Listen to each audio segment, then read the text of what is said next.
Hey everybody, David Long with Excalibur Rings. I'm just going to do a really quick video here. Basically what I have here, this is a ring that was sent back to us from a customer. They purchased the ring probably about 2 years ago and they're sending it back. Occasionally what will happen is the inlays will chip off, and I will show you here. And what we're going to do is we're just going to repair. We're not going to repair it with the same exact piece that's on here. We're going to do an entirely new a build for that section, and then we're just going to toss this other part away because we actually don't need that. And, so let's see what we have here. This is a molten core ring, and now that I'm looking at it, I'm seeing that it's a little bit faded away. So, or that could also just be the saran wrap or the bubble wrap, I mean. So we're going to see what it looks like, and then we'll actually go from there. Okay, so this is a molten core ring. So you can see here that it's a pretty good chunk that was taken out, and then it's kind of rusted on the inside here. So what I'm actually going to do, I may just start from scratch and just do a complete replacement on the ring. Even though the outside looks good, we still don't want to tarnish the quality of our brand. So we're going to just go ahead and replace this ring altogether and make a brand new molten core ring. You can see here he's taking good care of it. For the most part, it's shiny. The inlay isn't chipped. It doesn't look like it's been dropped.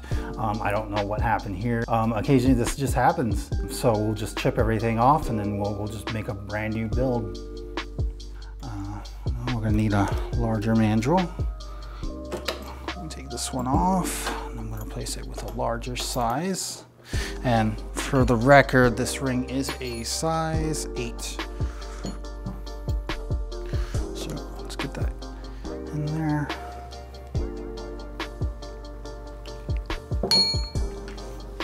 My Allen wrench. Just gonna throw that in there. There we go. Okay, so now we know it's on there. And then we're just gonna, this is very simple to do. We just need just a few basic tools. So what we have here is we have, just a small hammer, and then we have one of our chisels. And all we're gonna do is basically just take the chisel, stick it in the back of the inlay, and we're just gonna give it a nice tap. You can see, and there we go, very easy. Okay, so I've added a little bit of medium CA adhesive on here on the ring. I'm just gonna give it the first layer of orange that we use for our signature molten core rings. And you can see I'm just taking my time. I'm then going to use a little bit of my thin adhesive.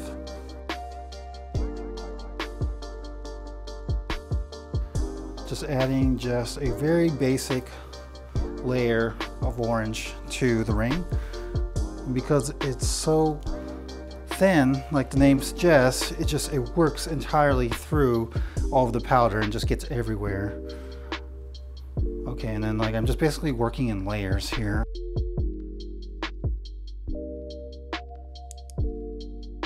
So we've added that. I'm gonna add a little bit of thin CA adhesive, a couple drops this time. And then it's gonna run down the side of the ring.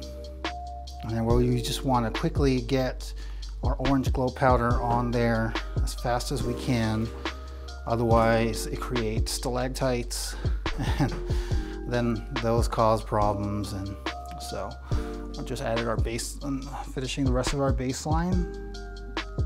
And then adding some more drops, and you can see that drops are falling from the ring. This is perfectly okay, and I mean, it's gravity, it's gonna happen. So once you've got yourself just a nice baseline, you want to start adding your second inlay. And for this ring, we're using our meteorite shavings. So we're gonna add this to our second layer. Just do them in just different sections, different random sections, so that way it just has that organic, unique look to it.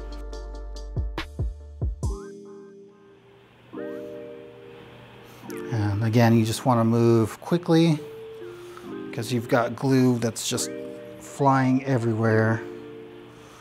All right. Okay, now I'm not too concerned about having it consistent on this level because it's still, most of it's going to be hidden, but at least we can kind of see where we're working off of here. So now I'm working on the top layer. I'm adding my orange glow powder, a couple drops this time. If you guys are interested in making rings at home and you lack the necessary equipment, go ahead and shoot me a message. I'll give you advice on how I was able to acquire my lathes. It actually was, I didn't have a lot of money when I started my business, so I worked with what I could afford, which was just a cheap lathe that I found on Craigslist. And it served me well. I actually still have it downstairs in my garage.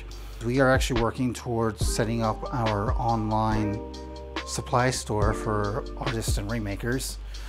I don't have a permanent name for that yet, but that should be out hopefully this summer once we're able to move into our warehouse space. This is the last and final layer. I'm adding my meteorite shavings, my orange glow powder, basically everything I want and how I want it to look when this goes back to the customer and they open it for the first time and see their ring. I'm trying to keep everything spread out. I don't want too many clumps of meteorite shavings, otherwise it'll end up looking tacky. I've been making rings for 4 years, going on 5, and still to this day I make mistakes. So, I mean, if it happens, don't get discouraged. It's just the nature of the beast, as they call it.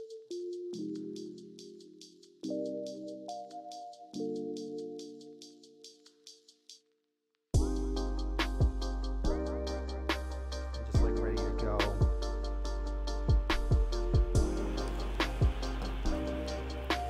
And I'll try to have a list of all of my materials that I use. I'll have them in the description as an affiliate link.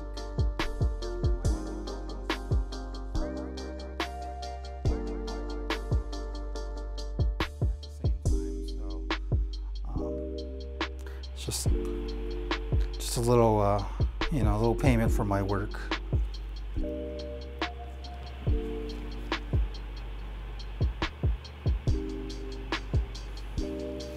All right, so if you happen to have a can of Accelerator, this is the time where you can use it. All you gotta do is just do a really quick spray.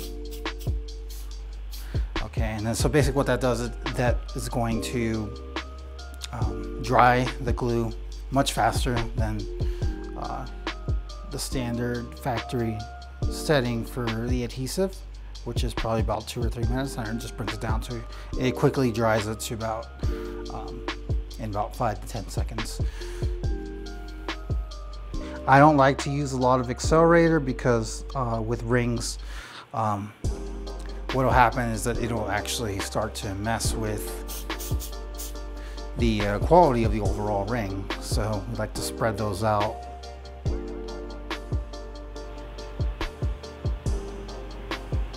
All right, that looks pretty good. I'm going to add some more glow powder and just basically just top everything off now.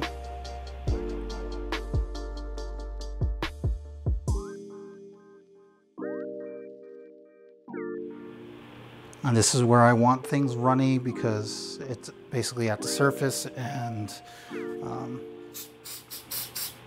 we want it to just dry as quickly as possible. We're not too concerned about our air bubbles at this point. If they happen, they happen, but at this stage it's far more unlikely.